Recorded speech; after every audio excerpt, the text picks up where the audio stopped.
Hello, good afternoon, and welcome to the Midday News.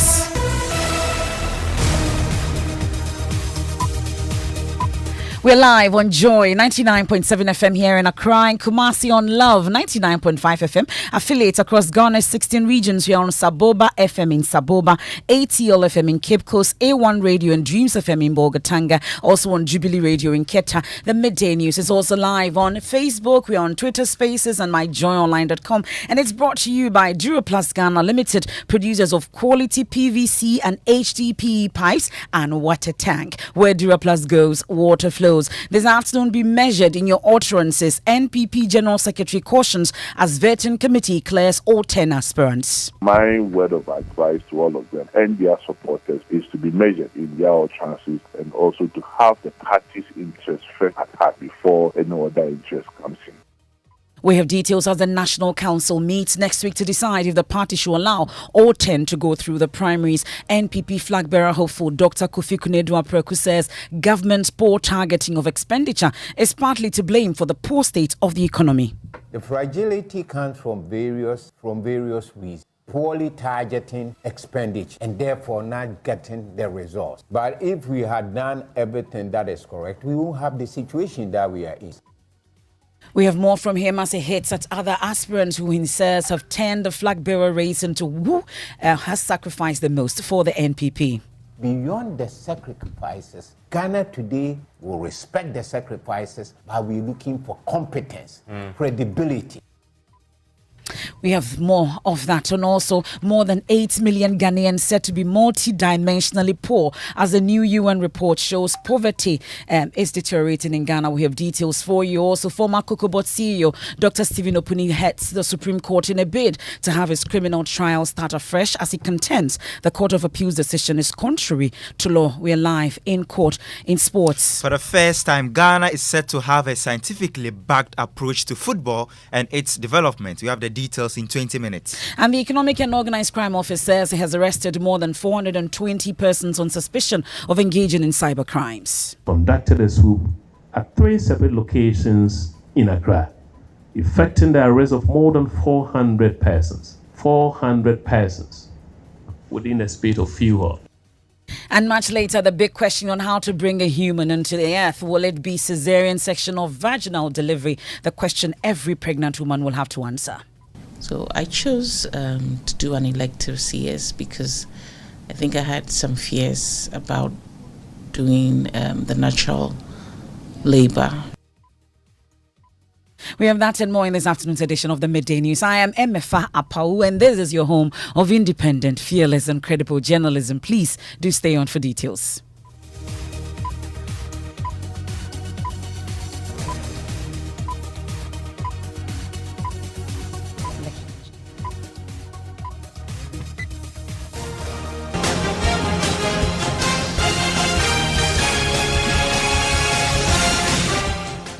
We start off from the election headquarters this afternoon, and the General Secretary of the governing NPP, Justin Kudia-Frimpong, is cautioning all 10 flag-bearer aspirants to be measured and decorous in their campaigns. According to him, the party has a bigger task ahead to break the 8, which means that their actions and inactions should be measured to reflect the unity the party needs to make reconciliation easy after the internal polls. His comments follow the release of the vetting committee's report, which cleared all 10 aspirants to contest the flag-bearer election.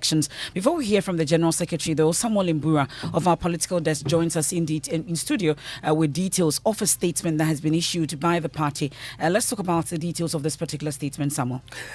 Emefa, the vetting committee for the party's presidential primary election, submitted its report to the National Council through the General Secretary on Monday, July 10, 2023. In the report, the committee recommended that all the 10 aspirants are eligible to participate in the upcoming presidential primaries, subject to the approval of the National Council.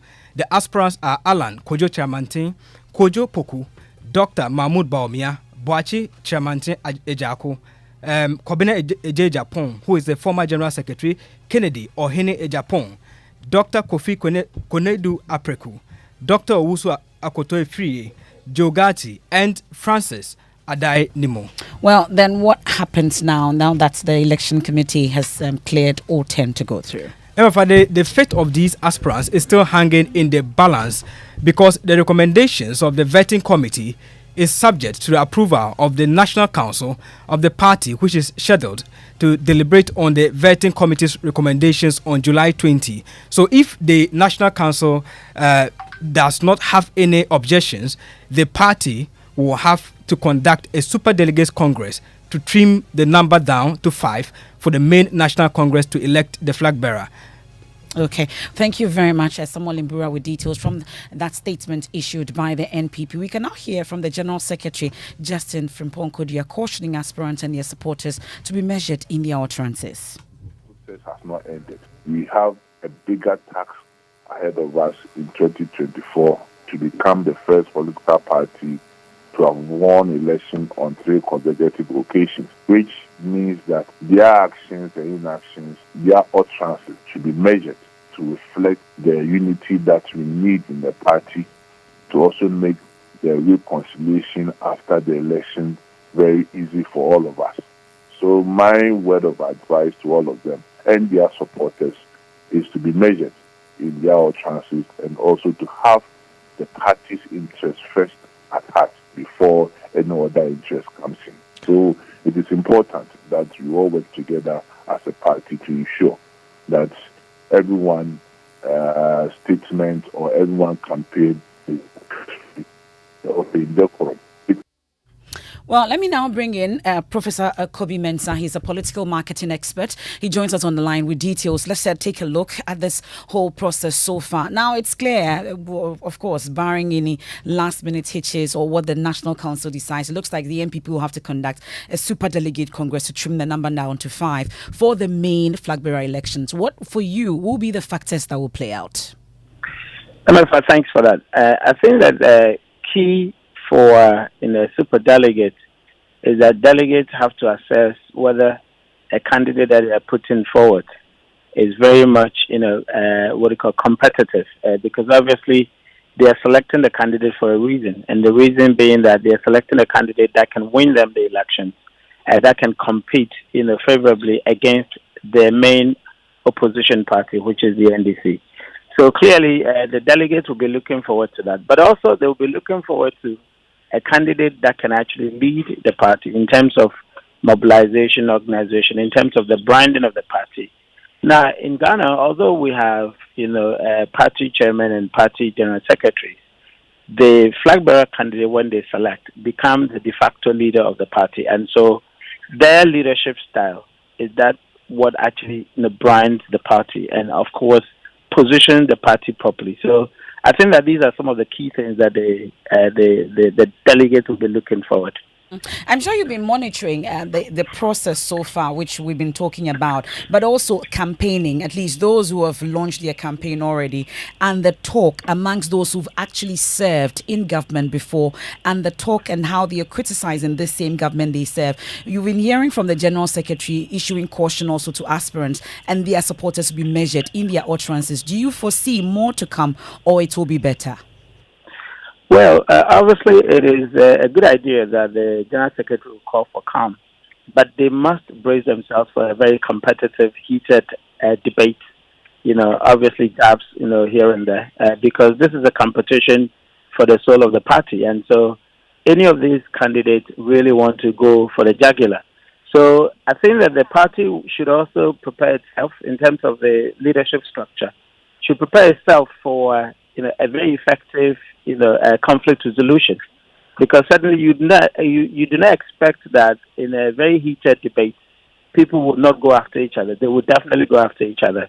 There will be cracks, but of course the most important to do is to have the framework that could be used to resolve those cracks when it happens. So certainly they have to expect a very difficult outcome in terms of how people are going after each other. People would throw out secrets here and there. People would make sure that they say things that they would never on the ordinary would say.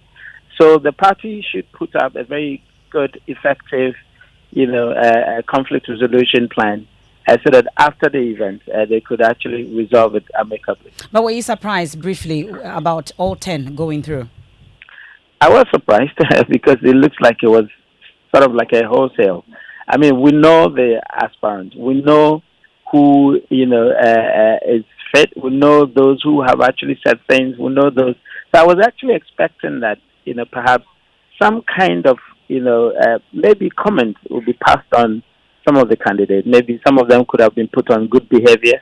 But of course, we've had all of them, passed. I can understand the reason why, because the party wants to be careful not to, sort of step on toes, for example. So yes, I mean, they have passed all of them. It's up to the other layer to actually, put them through, and then of course the super delegates in the conference if it comes on. But I was surprised all of them went through.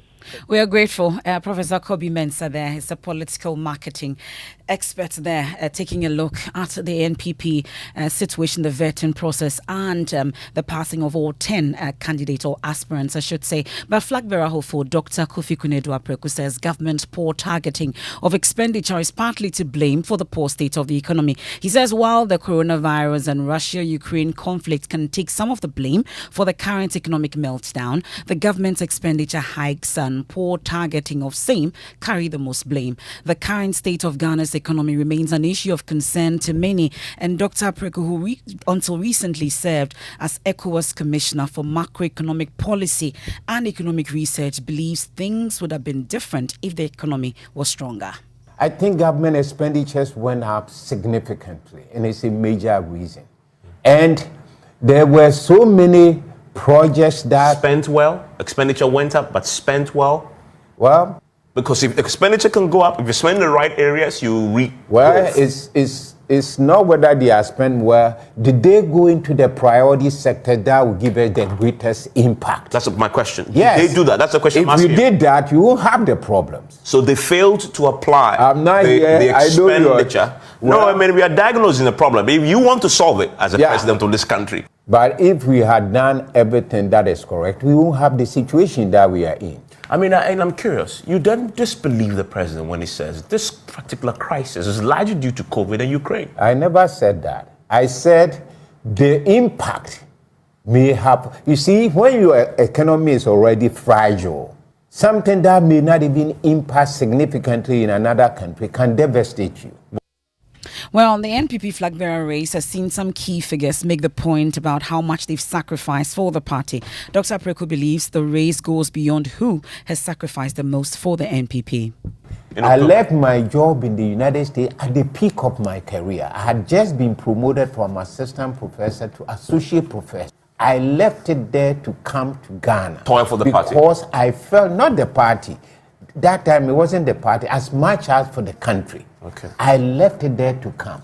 I made a lot of sacrifices, the armed robbers, everything. Today, some people are going around talking about sacrifices that they have made, they have made. That is enough to put them in certain positions. That is not. Sacrifices, there's no competitor in that respect, what I've been through in this country. But beyond that, beyond the sacrifices, Ghana today will respect the sacrifices, but we're looking for competence, credibility to move this country. And I offer that, and I think I offer it better than anybody else. That's Dr. Kofi Kunedu-Apreku speaking last night on PM Express. The full interview is available on all our social media platforms, also on myjoyonline.com. You want to catch that interview with Evans Mensah. Now, a recent survey by the United Nations Development Programme, UNDP, indicates 24.6% of Ghanaians are multidimensionally poor. That represents 8,089,000 of the country's population as of 2021. Another 20.1% representing 6,598,000 people are classified as vulnerable to multidimensional poverty. Well, this multidimensional poverty index, MPI data, is an increase based on the previous one in Ghana, a situation the UNDP is unhappy about. We'll be hearing from the resident representative, Dr. Angela Lusigi, shortly. But let me bring in my colleague on the Foreign Affairs Desk, Blessed Suga, joins us via Zoom with details on this. So, Blessed, explain in simple terms what this multidimensional poverty index actually means. Well, Emefa, so hours ago, the United Nations Development Programme released what they're calling the Multi-Dimensional Poverty Index. So we know that as part of the Sustainable Development Goals, which are receding in 7 years, Agenda 1 by the United Nations, which has collectively been signed by all countries around the world, is aiming at leaving no one behind when it comes to tackling world poverty. And we know that across the world, it has been agreed that persons who live on less than some $2 per day are considered to be poor. However, the United Nations Development Programme believes that beyond the monetary poverty, there are other factors that deprive people of the economic opportunities. And that's why they're doing a comprehensive survey that we've seen in this research, which points out that close to 45% of our population here in Ghana are either extremely poor or are vulnerable to poverty. 20% vulnerable because they are just a line below the average amount that we're looking at in terms of poverty in a day. So that's the picture being painted for Ghana, but it's not just a Ghanaian problem. Within Sub-Saharan Africa as well, a significant number is also dealing with that challenge. So that's why this report has been put together, and the UNDP is basically urging countries around the world to ensure that the research will help to pool resources together and to lift many out of poverty. That's my colleague Blessed Sogan there. We can hear from Resident Representative Dr. Angela Lusigi. As we work towards the SDG Summit this September, it issues a call to action for countries to conduct frequent and up-to-date household surveys to measure poverty and launch strategic tools to eliminate abject poverty. This recent data is vital for planning and designing policies and incentivizing change. UNDP stands ready to assist and support countries to use these innovative digital tools and data to power new efforts to help people rise out of poverty and, most importantly, stay out of poverty. Finally, the MPI, a pioneering effort, is helping to nourish our understanding of how poverty affects people's lives.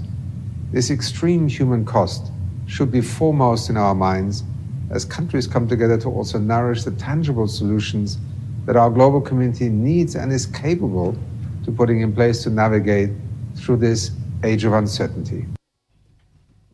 Well, that's rather Achim Steiner there. He's a UNDP administrator speaking a while ago. Now, let me take you back here to the court. And former Kokobot CEO Dr. Stephen Opuni has filed a motion at the Supreme Court in a bid to have his criminal trial start afresh. The Court of Appeal last week directed the High Court to rely on records of proceedings already gathered as against having a fresh trial, despite a new judge taking over the case. Lawyers for Mr. Opuni today told the High Court they disagree with this decision and intend to urge the Supreme Court to set it aside. Legal Affairs correspondent Joseph Akable was in court, joins us with more on this. So let's talk about the other details we've gathered about this latest application, Joseph.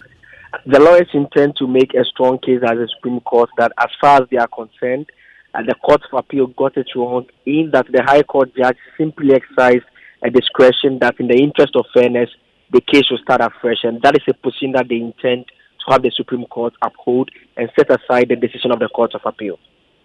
Well, let's talk about the proceedings at the High Court. We understand a new judge is taking over after the previous was transferred, and already there are concerns about the accuracy of court records. Bring us up to speed on that.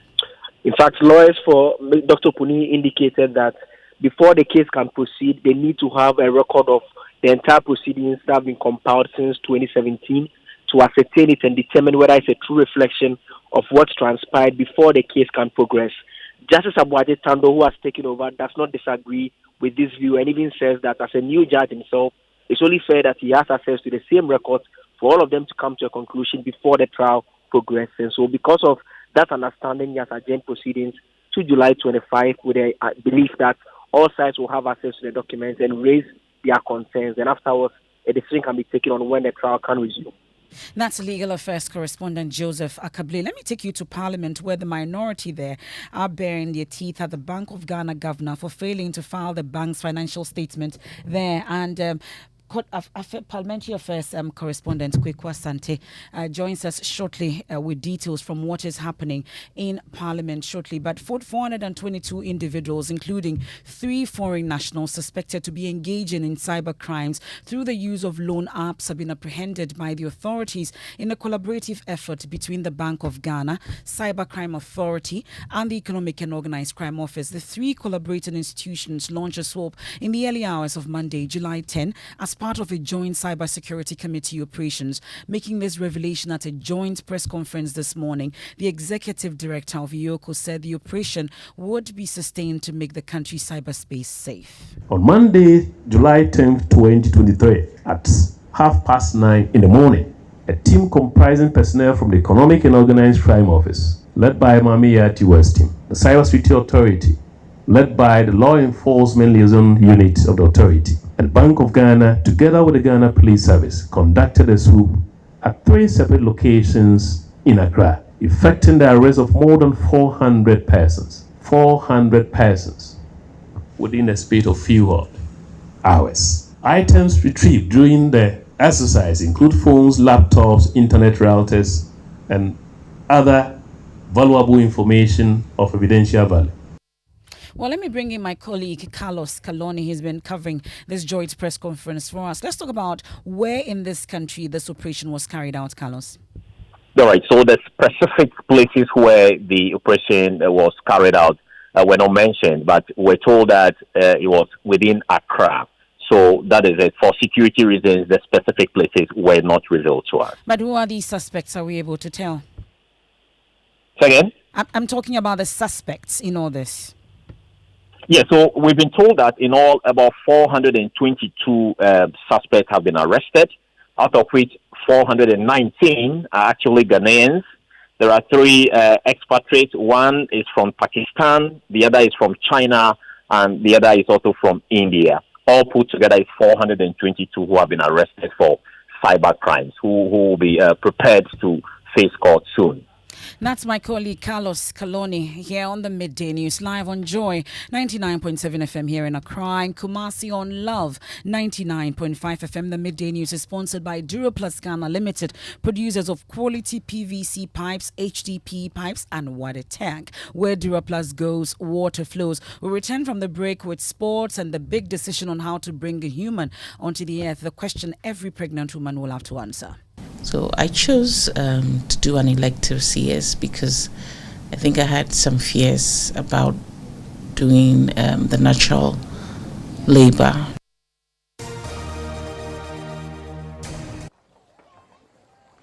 Imagine say water wake up at dawn. E no buff, e no chop. When it vanish for your area for 2 weeks, you not get 1 drop safe inside your tank. Hey. Hajia, our life was in dangerous. Only our neighbor gets water with water tank. Water tank? Yes, water tank. Mamma mia, that water tank gets meter for checking water level. That water tank be fine past Kumasi Selenium. That water tank be tough like Ghana Army. That water tank, they carry water pepe, so say some no go left inside the supply tank. What a tank! As my boss, Mr. Poncho, go talk. Beautiful, durable, with water level indicator and accurate volume of water. Water tank. What a tank! By Duraplast.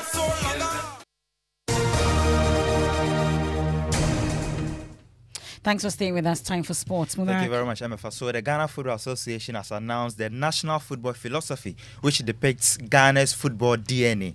Now, my colleague Fento Zahiru Fento is currently at the Africa Trade House conference room where the event is held and has this report. The GFA president, Keto Kreku, has described this document as the biggest gift to Ghana football. And it's a document that basically lays out the way Ghana football should be played, a philosophy that guides our coaching and our playing. And this reportedly has come at the conclusion of all kinds of consultations that went as deep as traditional leaders coaching educators, instructors, ex-footballers, and what have you. The aim of this document is to regulate and inform the way Ghana football is played going into the future. At the event, it was very well patronized with ex-players, Stephen Appiah, Lai Kingston, Didi Dramani, coaches, and what have you, all of them attending this event, including all members of the Executive Council. And as far as this document is concerned, this magically is what is supposed to transform our football going into the future. There will be more on this at 2 p.m. on the Joy News channel. Back to you, Emefa. Thank you very much, Mubarak. I'll take you to Parliament, where the minority there are raising concerns about the Bank of Ghana for failing to file the bank's financial statement in Parliament. Kwekwa Santi has been monitoring that press conference, joins us on the line. So what exactly are the details, Kwekwa? Emefa, the minority insists that the government, through the Bank of Ghana, must submit the financial statement of the bank to Parliament. This will enable Parliament to scrutinize the deals that the Bank of Ghana have been undertaking. In particular, you know that the minority had been raising concerns about so-called alleged money printing by the Bank of Ghana. They say that without these financial statements submitted to Parliament, they will not be able to do their job. And so if that does not come true within the next week, they are going to sue the Bank of Ghana or subpoena them to appear before the House. Well, stay with me, quick, because we are learning that the Attorney General has renominated Cynthia Lamte to serve in office for a second term as Deputy Special Prosecutor. Tell us more. Right. So according to the Attorney General in his letter to the President, in his letter to the Speaker of Parliament, the President has delegated that authority to make the appointment to him, Godfred Dame, and he has renominated Madam Cynthia Lamte, whose tenure, 5-year first term, expired in May this year. He expects Parliament to take Cynthia Lamte to another confirmation process so that she will go back to the office and serve. And then if I just go in now on the floor, the minority are raising concerns that their boycott must be captured in a certain way in the other paper in the votes and proceedings. If you look at the votes and proceedings, they've all been marked absent yesterday and other days that they were absent due to their decision to boycott, to solidarize with their colleagues. They want the Speaker of Parliament to make a directive to clearly state on the other paper that they were not just absent, and that they were either absent with permission or absent due to a boycott.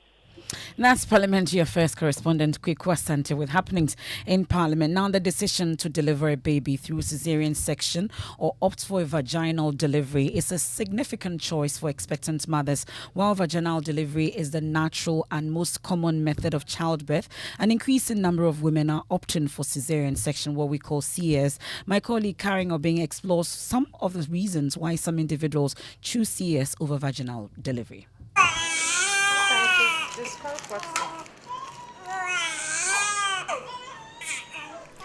A baby is delivered through cesarean section. The mother is relieved. She had endured long hours of labor, and finally, the doctor decided to remove the baby surgically. A gynecologist at the Rich Hospital, Dr. Richard Apiankroma, explains why many women are choosing cesarean section over vaginal delivery. Technology has made CS, to be very frank, very, very simple. So we counsel them thoroughly. We let them know that these are the risks involved. Some of them just need close monitoring and they'll deliver beautifully. That is what we need in Ghana. And monitoring goes with staff and equipment and so many things, and that's what we are lacking. Over the years, regional anesthesia, including spinal and epidural anesthesia, have also been developed and become popular methods of relieving pain and improving outcomes after cesarean section. The World Health Organization recommends that cesarean section be performed only when medically necessary. So I chose to do an elective CS because I think I had some fears about doing the natural labor. I have heard many stories from friends, from family, of how women have had to endure severe pain without any form of pain management during labor, and really I wanted to avoid that experience. But this is just one reason some women will consider cesarean section. Others want surgical removal of their babies because they believe spontaneous vaginal delivery loosens the vaginal wall. It is one of the reasons all manner of concoctions and creams are available on the market to help women tighten their vaginal walls. That's how we end today's edition of the Midday News here on Joy 99.7 FM. There's more when you log on to myjoyonline.com. Living Word with Pastor Mensah Otabil is up next. I am Emefa.